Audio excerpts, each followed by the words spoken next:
I'm Matt Gilhooly, and this is The Life Shift, candid conversations about the pivotal moments that have changed lives forever.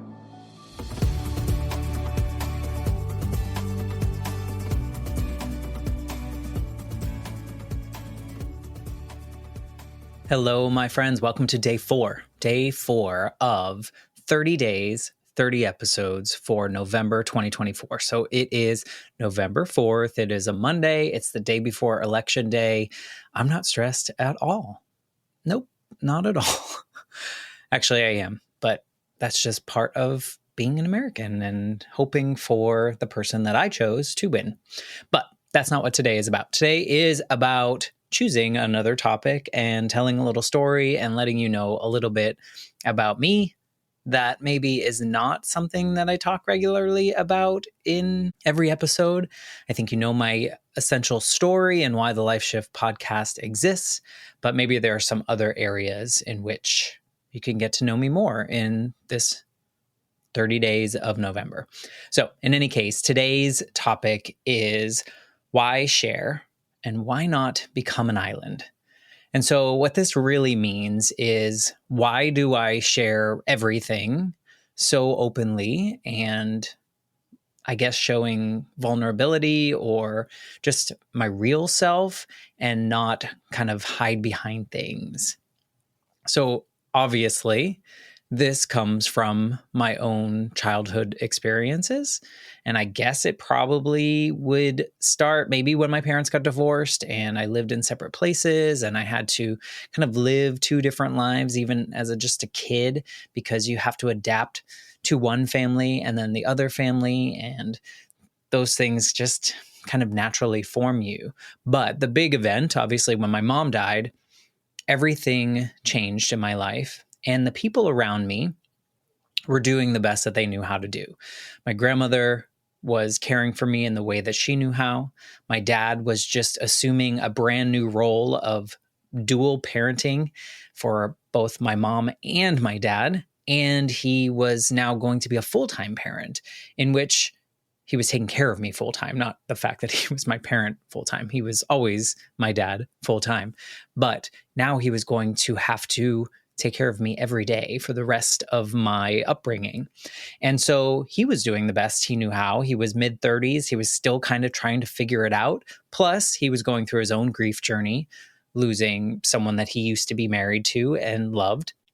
And he has this 8-year-old who doesn't know what the hell's going on. So at that time, I saw all the people around me wanted me to be happy. They wanted me to get back to being a kid again, being a happy kid again. And I think at 8 years old, I assumed that role. I essentially tried my best to do things that I thought everyone else would be happy about, and they would think I was happy. So there were like two layers to that, I guess, as I'm saying it out loud.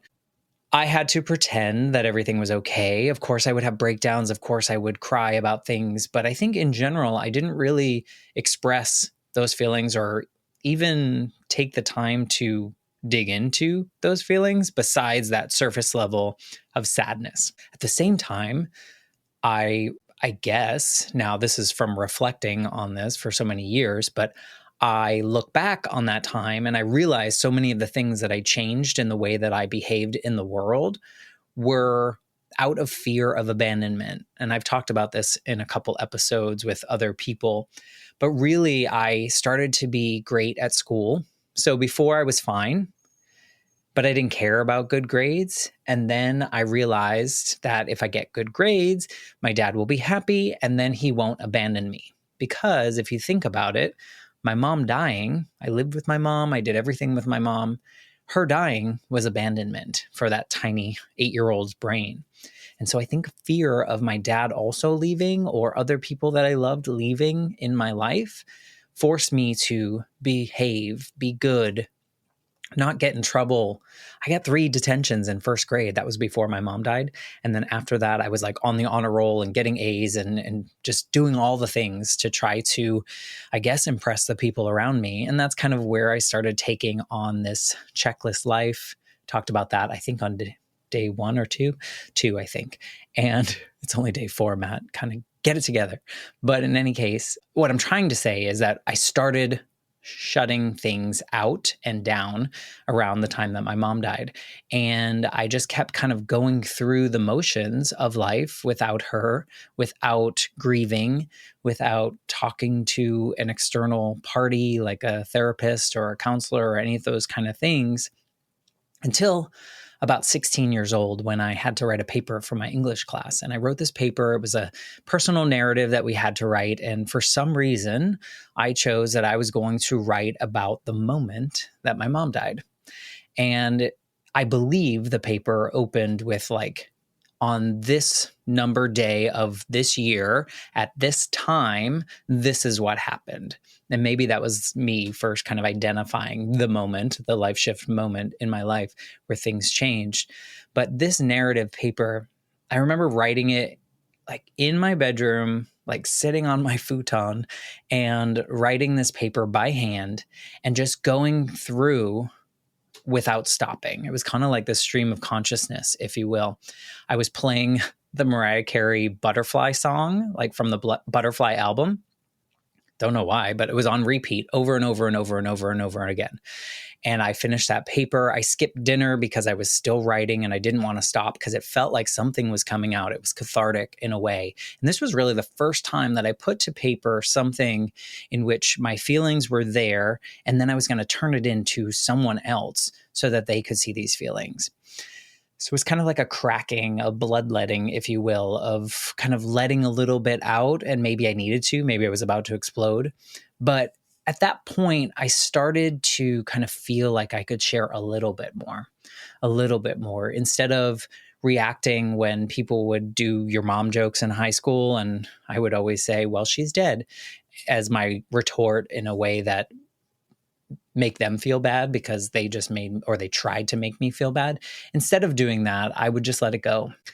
And then I started to just kind of write behind the scenes and not share too much, but kind of let those things out. And then they were a little bit more obscure, and they were things trying to cover my feelings up.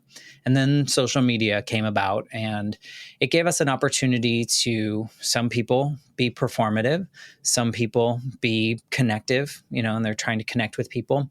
And then for me, it was an opportunity to kind of start sharing things like dipping my toe in the water for the public so that they could see, okay, Matt's feeling these kind of ways. It's a little obscure, but it's not dangerous in a way for me to put those feelings out there.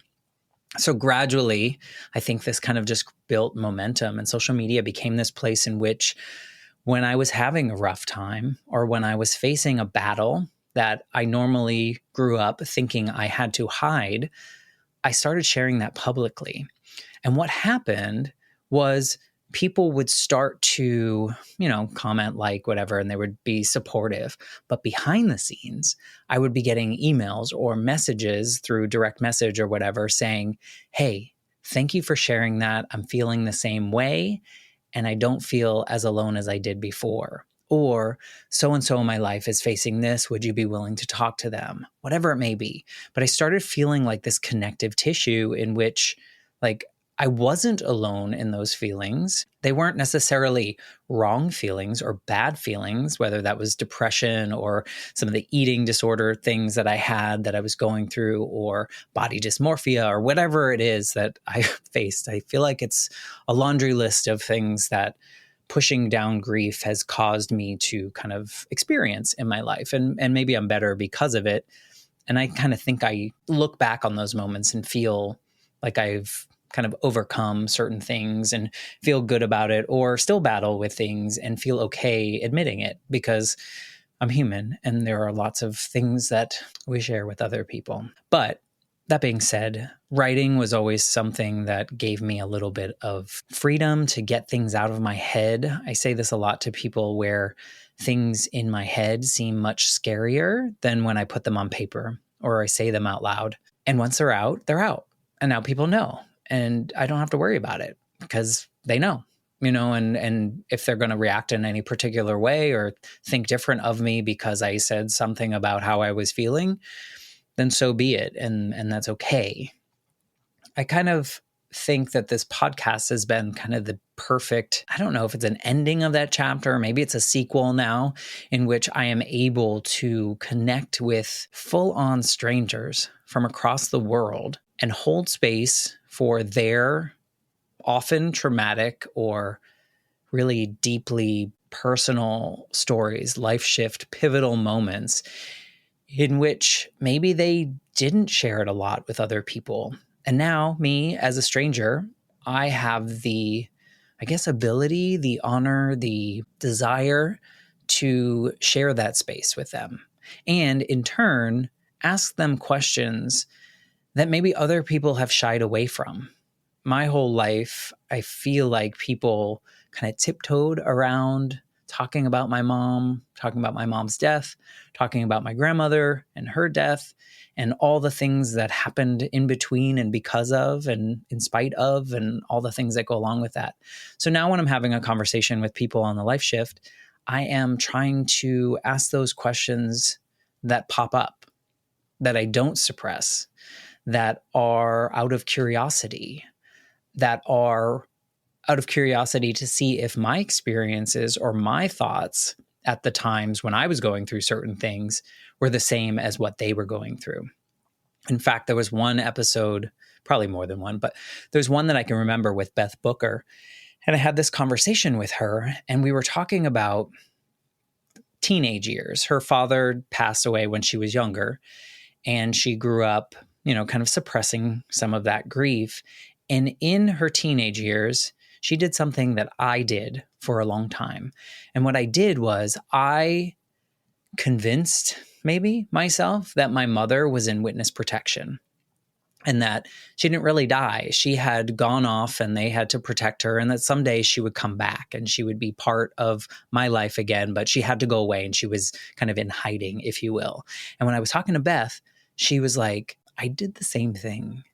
And something about admitting that what other people might think is weird out loud and someone acknowledging it, saying they did it as well, validates my human experience. Something about that was like, oh, maybe I'm not weird or broken or whatever it may be.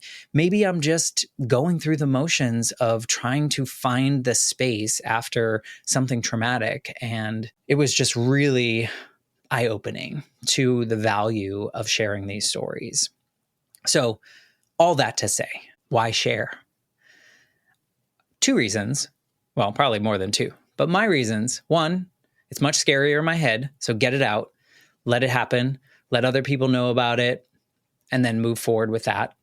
Two, you never know who's listening, who needs to hear that, who needs to hear validation in their own experiences. So I highly, highly, highly, if you're able to, share your story. It doesn't have to be big, dramatic, anything. Just share how you're feeling. Share what life is like for you in an open and curious way so that other people can connect with you and you can have these conversations that maybe we were thinking all along we were supposed to shy away from. But honestly, these are the places that we connect.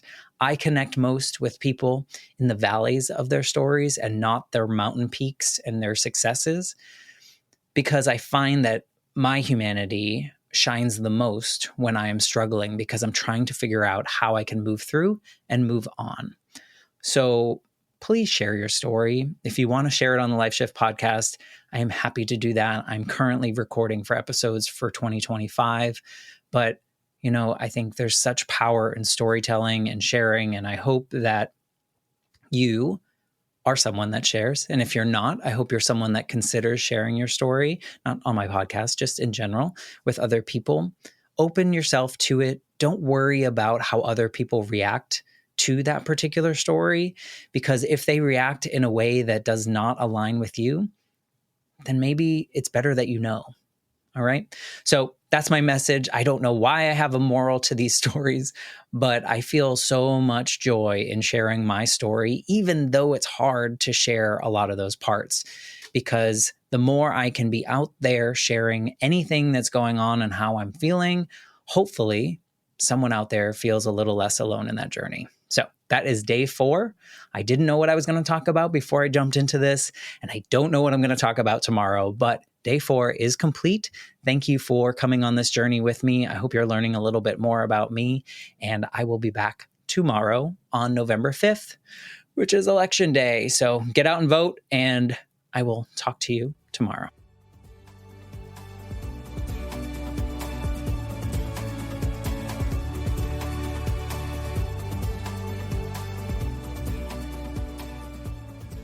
For more information, please visit www.thelifeshiftpodcast.com.